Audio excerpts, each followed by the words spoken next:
जब घड़ी का काटा करता है 4 बजे का इशारा तो खबरों से हाई हो जाता है पारा। क्योंकि 4 बजे हम चक्रव्यूह के साथ आपके सामने पेश होते हैं। नमस्कार, कैपिटल टीवी उत्तर प्रदेश देख रहे हैं आप और मैं आपके साथ प्रिया बिस्ट।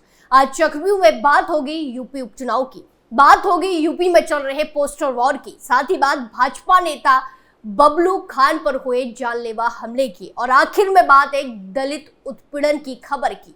तो चलिए शो शुरू करते हैं। पहली खबर यूपी उपचुनाव से जुड़ी है। कुछ ही दिनों में उपचुनाव होने हैं, सभी राजनीतिक दल जीत के लिए तैयारियां कर रहे हैं। इन्हीं सब तैयारियों के बीच मुरादाबाद की कुंद्रुकी विधानसभा क्षेत्र के उपचुनाव के लिए चुनावी रण शुरू हो चुका है। उपचुनाव के लिए कुल 12 प्रत्याशियों ने अपनी किस्मत आजमाई है। उपचुनाव में जीत सुनिश्चित करने के लिए राजनीतिक दलों ने पूरी ताकत झोंक दी है। मुख्यमंत्री योगी आदित्यनाथ, समाजवादी पार्टी के राष्ट्रीय अध्यक्ष अखिलेश यादव के बाद अब AIMIM चीफ असदुद्दीन ओवैसी चुनाव में अपनी ताकत दिखाएंगे। अब स्टार वॉर होने की संभावना है, जहां बीजेपी ने बूथ स्तर पर कार्यकर्ता लगा दिए हैं। मुख्यमंत्री योगी आदित्यनाथ की भी जनसभा होने की संभावनाएं हैं। सपा प्रत्याशी हाजी रिजवान के पक्ष में पार्टी मुखिया अखिलेश यादव की जनसभा हो सकती है। इसके अलावा AIMIM के अध्यक्ष असदुद्दीन ओवैसी, आजाद समाज पार्टी के अध्यक्ष चंद्रशेखर भी अपने प्रत्याशियों के पक्ष में दम भर सकते हैं। आपको बता दें कि कुंद्रुकी सीट पर बीजेपी ने रामवीर सिंह, सपा से पूर्व विधायक हाजी रिजवान, बसपा से रफीउल्ला, AIMIM से हाफिज मोहम्मद वारिश और आजाद समाज पार्टी से चांद बाबू मैदान में है। सभी पार्टी नेतृत्व अपने प्रत्याशी के पक्ष में माहौल बनाने के लिए जातीय समीकरण को प्राथमिकता दे रहे हैं। इसीलिए स्टार प्रचारकों को उनकी जाति की अधिकता वाले क्षेत्र में भेजा जाएगा। कुंद्रुकी क्षेत्र बीजेपी प्रदेश अध्यक्ष भूपेंद्र चौधरी के गृह जनपद सीट वाले होने की वजह से वो प्रचार में जुटे हैं। वहीं खबरों की माने तो 8 या 9 नवंबर को मुख्यमंत्री योगी आदित्यनाथ यहां जनसभा कर सकते हैं। वहीं इस सीट पर सपा प्रमुख अखिलेश यादव की 2 सभा की तैयारियां हैं। वहीं AIMIM प्रत्याशी के समर्थन में अध्यक्ष असदुद्दीन ओवैसी और प्रदेश अध्यक्ष शौकत अली आ सकते हैं। आजाद समाज पार्टी के प्रत्याशी चांद बाबू के पक्ष में 10 नवंबर को सांसद चंद्रशेखर आजाद आ सकते हैं। आपको बता दें कि 2022 में विधायक बने जियाउल रहमान बर्क के संबल से सांसद बनने के बाद कुंद्रुकी में उपचुनाव हो रहा है। खबरों में आगे बढ़ते हैं। उपचुनाव को लेकर सियासत गरमाई है। चुनाव प्रचार के बीच पोस्टर वॉर छिड़ गया है, जहां बीजेपी के नेता अपने अपने कार्यकर्ताओं को रिझाने के लिए तरह तरह के पोस्टर लगा रहे हैं। बीजेपी ने बटेंगे तो कटेंगे के नारे के साथ हिंदू मतदाताओं को एकजुट करने का पासा फेंका, तो अब समाजवादी पार्टी ने इसकी काट तलाशते हुए जवाबी पोस्टर से अपने पुराने PDF फॉर्मूले को दोबारा चमकाने का काम किया है और नारा दिया है, जुड़ेंगे तो जीतेंगे, और इसको बुलंद कर दिया है। आपको बता दें कि समाजवादी पार्टी की ओर से राजधानी लखनऊ की सड़कों पर ये नए पोस्टर जारी किए गए हैं। जगह जगह इनको चिपकाया गया है। देवरिया के समाजवादी पार्टी नेता और प्रदेश सचिव विजय प्रताप यादव की ओर से ये पोस्टर जारी किए गए हैं। इसे भारतीय जनता पार्टी की ओर से दिए गए नारे बटेंगे तो कटेंगे के जवाब के तौर पर देखा जा रहा है। आपको बता दें कि CM योगी ने पिछले दिनों आगरा की जनसभा में बटेंगे तो कटेंगे का नारा दिया था। CM योगी ने कहा था कि आप देख रहे हैं बांग्लादेश में क्या हो रहा है, वो गलतियां यहाँ नहीं होनी चाहिए। बटेंगे तो कटेंगे, एक रहेंगे तो नेक रहेंगे, सुरक्षित रहेंगे और समृद्ध की पराकाष्ठा पर पहुंचेंगे। इसके बाद ये नारा तेजी से चर्चा का विषय बन गया। उनके बाद इस बयान को राष्ट्रीय स्वयंसेवक संघ RSS का भी समर्थन मिला और RSS ने कहा कि हमें इसे आचरण में लाना चाहिए, ये हिंदू एकता और लोक कल्याण के लिए जरूरी है। इसके बाद से लगातार ये नारा चर्चा में बना हुआ है। दिवाली के मौके पर प्रधानमंत्री नरेंद्र मोदी ने गुजरात में आयोजित जनसभा के दौरान नया नारा दिया। उन्होंने कहा कि एक है तो सेफ है। इसे भी बटेंगे तो कटेंगे के विस्तार के तौर पर देखा जा रहा है। इससे पहले समाजवादी पार्टी दफ्तर और राजधानी के कई इलाकों में 27 का सत्ताधीश पोस्टर चिपकाया गया था। इसके जरिए यूपी चुनाव 2027 में अखिलेश यादव की जीत के नारे रचे गए थे। अब नए पोस्टर के जरिए यूपी के मतदाताओं को एकजुट करने की कोशिश की जाती दिख रही है। अखिलेश यादव PDA के जरिए अपनी राजनीति को आगे बढ़ाने की कोशिश कर रहे हैं। वो प्रदेश के तमाम मतदाताओं को एकजुट करने की कोशिश कर रहे हैं। ऐसे में जुड़ेंगे तो जीतेंगे के नारे को तेजी से आगे बढ़ाया जा रहा है। वो तमाम मतदाताओं को पार्टी के पक्ष में एकजुट करने जोड़ने में जुटे हुए हैं। वहीं पोस्टर वॉर में बीजेपी की सहयोगी निषाद पार्टी भी पीछे नजर नहीं आ रही है। बीते दिनों एक पोस्टर के माध्यम से इसने भी 2027 के विधानसभा चुनाव में अपनी असहमति जताने की कोशिश की थी।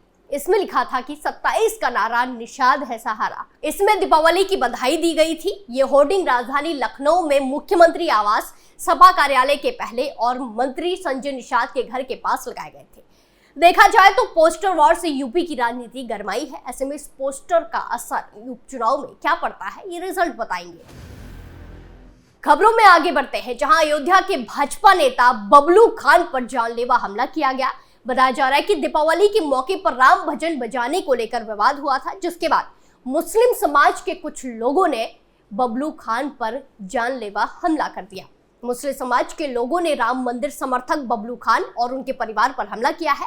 आरोपियों ने कुल्हाड़ी और बांके से हमला किया है। हमले की वजह से बबलू खान घायल हो गए थे। फिलहाल पीड़ित परिवार कोतवाली अयोध्या में पहुंचा है, जहां मामले की शिकायत की गई। यह घटना जिले के दर्शन नगर चौकी क्षेत्र के मिर्जापुर माफी गांव की है। बबलू खान ने अयोध्या कोतवाली में संबंध में शिकायत दर्ज कराई है। अपनी शिकायत में उन्होंने कहा कि उनके कैंप कार्यालय पर भाजपा का झंडा लगा हुआ है। वहां दिवाली के दिन उनके कुछ मित्र आए हुए थे। उन लोगों ने इनकी गाड़ी में राम आएंगे तो अगना सजाएंगे भजन बजा दिया। भजन के साथ ही वो लोग नाचने लगे। भजन बजाने और नाचने की वजह से उनके पड़ोसी नाराज हो गए और वो आकर उन्हें अपशब्द कहने लगे, गंदी गंदी बातें कहने लगे। बबलू खान ने आगे कहा कि जब उन्होंने इसका विरोध किया तो उन पर और उनके बेटों पर हमला कर दिया गया। उन्होंने बताया कि हमलावरों के हाथों में कुल्हाड़ी, सरिया और बंदूक थे। बबलू खान का कहना है कि वो साल 2014 से अयोध्या में भगवान श्री राम के मंदिर का समर्थन कर रहे हैं। इसको लेकर उनके आसपास के मुस्लिम समाज के लोग उनसे नाराज हैं, भड़के हुए हैं। इसी कारण उन्होंने दिवाली के मौके पर भजन बजाया तो उनके और उनके परिवार पर हमला कर दिया। बबलू खान का एक नाम अनीश खान भी है।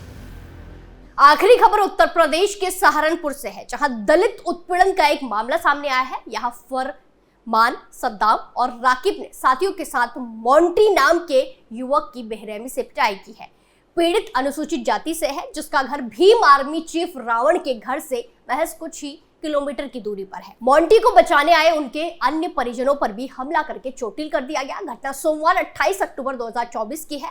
वहीं गुरुवार 31 अक्टूबर को पुलिस ने सद्दाम को गिरफ्तार कर लिया है। अन्य हमलावरों की तलाश जारी है। यह घटना सहारनपुर जिले के थाना क्षेत्र मिर्जापुर की है। यहाँ 28 अक्टूबर को मोंटी नाम के एक दलित युवक ने पुलिस में तहरीर दी। तहरीर में मिर्जापुर पोल गांव के मोंटी ने बताया कि सोमवार की दोपहर लगभग 4 बजे को वो चौराहे पर किसी का इंतजार कर रहे थे। तभी उनके ही गांव का फरमान वहां आया और मोंटी को गाली देने लगा। जब मोंटी ने फरमान की इस हरकत का विरोध किया तो वो आग बबूला हो गया। आरोप है कि फरमान ने थोड़ी ही देर में हमलावरों की भीड़ जमा कर ली। इस भीड़ में फरमान के साथ राकिब और सद्दाम भी शामिल थे। सभी के हाथों में लाठी, डंडे और सरिया आदि थे।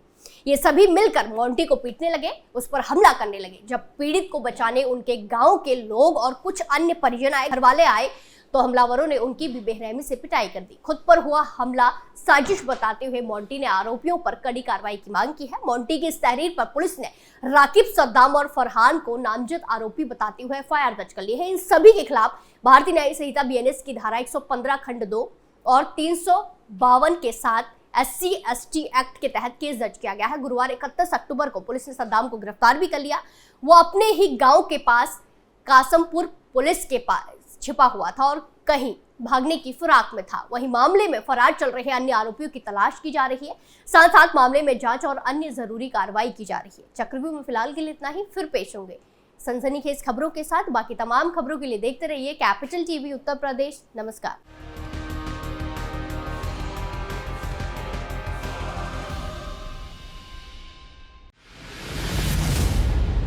मैं राजनीति करता नहीं, पर राजनीति को बहुत गहरे तक समझता हूं। मैं लोगों के बीच रहता हूं, लोगों के मन को अच्छे से जानता हूं।